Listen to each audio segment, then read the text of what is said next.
Questa è Palmanova del Friuli. Ci ho fatto il militare mezzo secolo fa. È una città-fortezza, una cosiddetta fortezza a stella. Nel mondo ce ne sono più che centinaia. Giappone, Malta, Spagna, Portogallo, Italia, Ucraina, Brasile, Uruguay, Stati Uniti.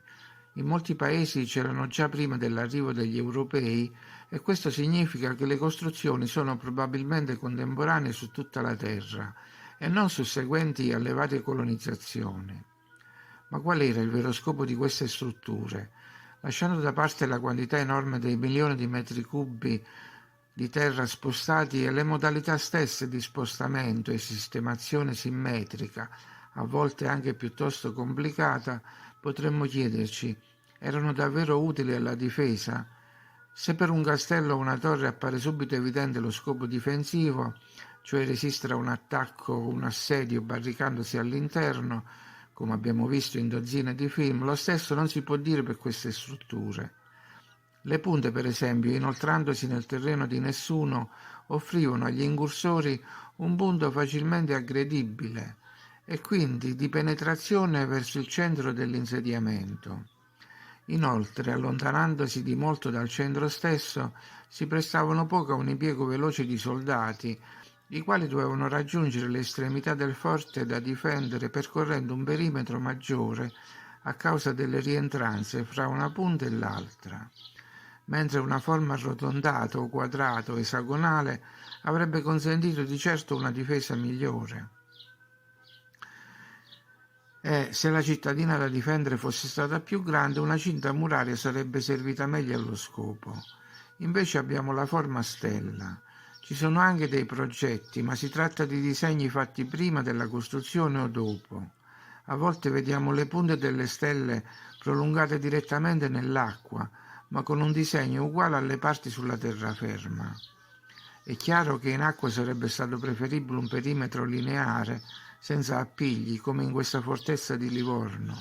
Forse l'acqua al tempo della costruzione non c'era. È possibile, e questo particolare può essere importante, come vedremo a breve. Insomma, su una fortezza a stella non si poteva condurre una difesa effettiva di fronte a un attacco condotto su più fronti.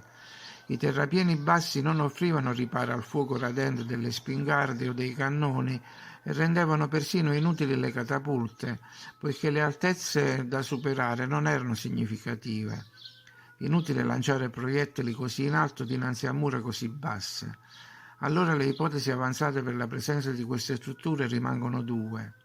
La prima è che in origine fossero strutture autodifensive, che non necessitavano di guardie sui bastioni e quindi il nemico non doveva essere un nemico tradizionale, ma un nemico che non era in grado di scalare mura, nemmeno basse. In tempi lontani, forse, le creature che popolavano la terra assumevano le forme ibride più strane, quindi avevamo umani che si tutelavano da non umani. E la seconda ipotesi, più plausibile ancora, è che servissero ad arginare, è il caso di dire, un pericolo maggiore, cioè le inondazioni, i diluvi, gli tsunami, le onde provocate da terremoti o altri cataclismi in mare, quando ancora le isole e i continenti non erano stabili. Nell'antichità ce ne sono state molte di supermaree. Oltre al diluvio biblico, nelle cronache greche si parla del diluvio di Deucalione e poi si dice dello sprofondamento di Atlantide, di Lemuria e di Mu. I sopravvissuti cercavano di mettere riparo a queste catastrofi con strutture capaci di disperdere l'impatto delle onde, affievolendo la marea lungo gli argini.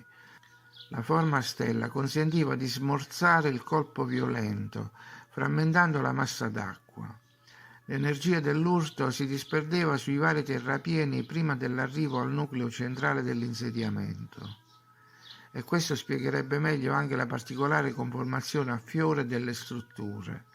L'acqua, per giungere al centro, doveva girare i vari petali.